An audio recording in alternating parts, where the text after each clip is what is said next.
There was a marking event this week. Not a racing event, neither joyous nor sad, simply moving. A skipper lugging his past as he crosses the Cape Horn.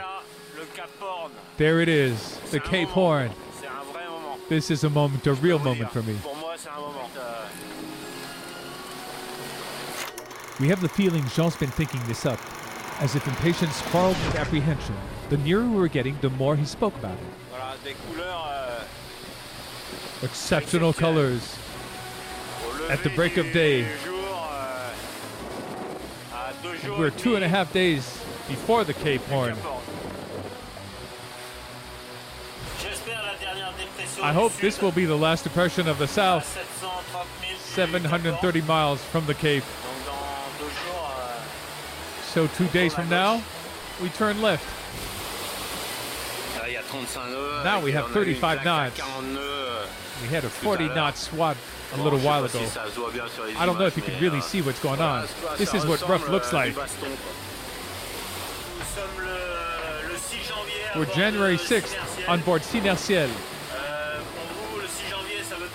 For you, this date may not mean anything in particular. But for me, well, I capsized with VM Matériaux, and Vincent came to my rescue 4 years ago in zones similar to the ones we're in now. So this is a moment of history, shall I say. I hope I'll pass the Cape Horn in better conditions this time. And on Tuesday, January 8th, he's finally there, and all is perfect. There, this one wasn't snatched, I shall say. So in 1982, I passed the Cape Horn with Eric Tabarly on board Euromarché. In 2004, I was with Bonduel. And in 2008, I passed it again, but this time with Vincent on PRB because VM Matériaux had sadly capsized. And now, in 2013, I'm on board Ciel. And I can tell you, I'm happy. There were times that didn't mean as much, but this time, it's great. Feels good. There. It's a place full of history.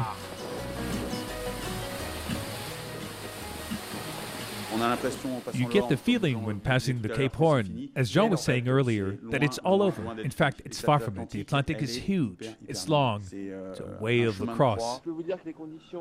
I can tell you the conditions we've had since passing the Cape Horn aren't easy.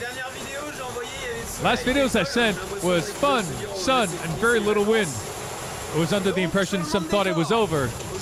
So, change of scenery. Today, 45 knots, 20 feet high waves, and it's crashing in from all sides. Impressive, wouldn't you say? I don't know what it looks like on camera, but believe me, it's heavy duty.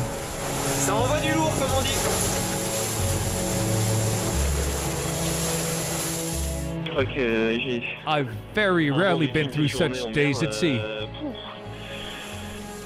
For the trio in the lead, conditions are harsh in this beginning of the Atlantic's ascent. But the one who suffered the most is Jean-Pierre Dick. As he's about to catch up on the two leading, his furling stay breaks. He comes close to dismasting and has to give up a good number of miles. At this very moment, the race has taken on a new strategical dimension. François Gabard and Armel Lecléac'h, always very near to each other, make different choices. François heads east, Armel more in the center of the waters. Yes, I chose this. Why?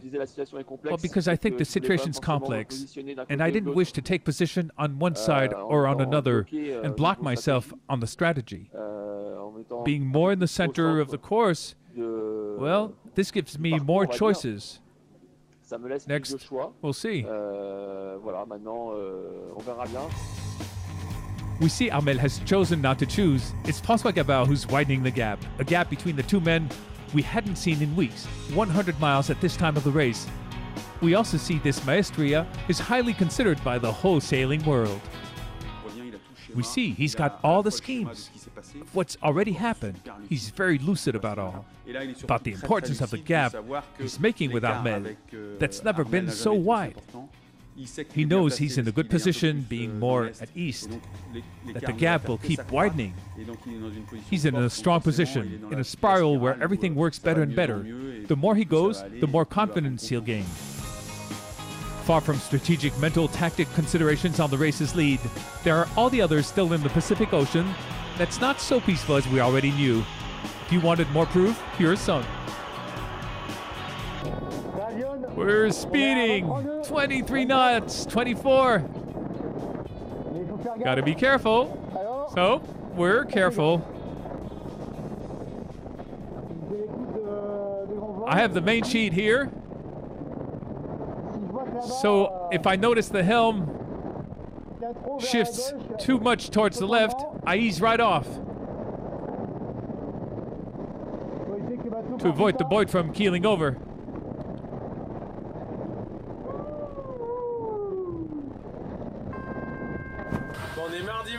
Today's Tuesday morning, and I think I'm going to have to go out, that there are bad news awaiting me.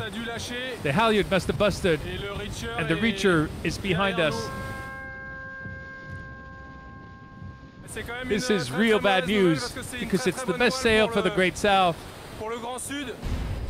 I'll see what can be done to get it back on board. It's going to have to be meter after meter. It's tied up along the boat with rope bands. It's hard to fish out such a sail. Half of the sail is on the boat.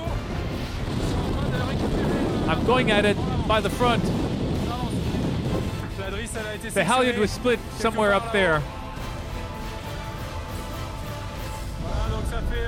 I've been up since 2.5 hours. Situation is under control.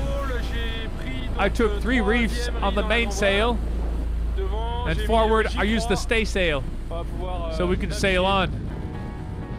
So you understand why the Cape Horn is so joyful, from the perspective of a more peaceful navigation, even if sometimes it's more a wish than the immediate reality. It's the only way to see the Cape Horn. The spots on the left of the radar we see here.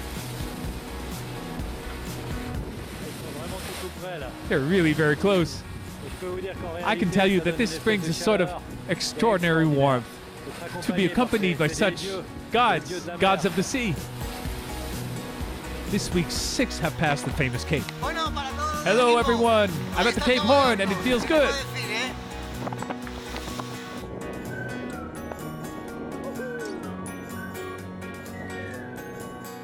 Six, among whom Bernard Stam, who after the pass sheltered in a bay to resupply with fuel. Help that ends the argument about his disqualification and puts him out of the race. But for the Swiss to do that, there must have been no other way. Once off again, he tells us about the last 5 days without any power. 5 long days, it seems. Sailing was becoming risky.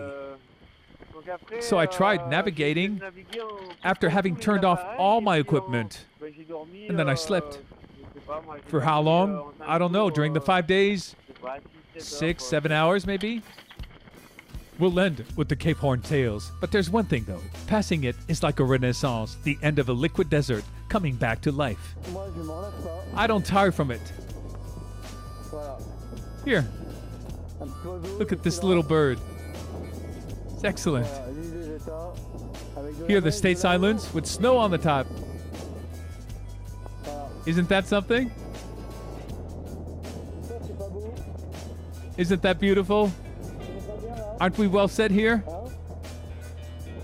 In the videos they send, the skippers are all enthusiastic. The smell of earth, fauna, all evokes ecstasy. Isn't that right, Mr. Le Cap, who's off the Falkland Islands? Welcome into the Atlantic. Weather's good, and it's really nice here. Look, birds heaping up. They're taking off. It's magnificent. Magnificent. It's gorgeous. See how exceptional this is? Oh, it's beautiful. There are seals in the water. Look, there are lots of seals in the water. Oh, that one I find particularly pretty. I'm going to try to zoom in. There. She's pure, simple, and so beautiful. Isn't that right, girls? Pure, simple, beautiful. Upon passing the Falkland Islands at the end of the week, Jean-Luc the Flirt is fifth, far from the great maneuvers taking place at the lead, where things do happen. Already, Jean-Pierre Dick has given up his third place to Alex Thompson's benefit, who choose the all-west option, picking up the best of wins, but for how long? Here is a nice progression for Alex, who's passed behind the depression and is running downwind. So far, it's a great option, which gets the game going again. I love fighting, as is required here. True position, me versus Verback, in a day or so. But, the routing, if you run the route, then his position and my position, it's quite generous to me, I think. The models don't really take into account me having to cross this area of not a lot of wind. The things I'm doing 15 knots right now when actually I'm doing 0. In the lead, François Gabard maneuvered sooner than Armel. 7 hours exactly, and he's widening the gap. So as you already expect, right before turning on the camera, he's got his famous smile painted onto the ears. There, we're on starboard tack, heading north. We'll be nearing the equator. There's a little squall, which gives this beautiful light. We're on the wind, a little open, going well, about 15 to 20 knots. We're heading almost full north. It's quite good. We're in the right direction. All right, we'll talk later. Ciao. Friday noon, François is almost 160 miles ahead of Armel Le Cléac'h. Not much to a Vendée Globe scale, but it's starting to count for their duel. A duel that's far from ending. Must we remind you that Armel's nickname is Jacal? Jacal is known to be persistent. We don't give in on anything, for a start. Les Sables d'Olonne, we'll get to. But there's quite a way still, so nothing's set yet. Ciao, ciao.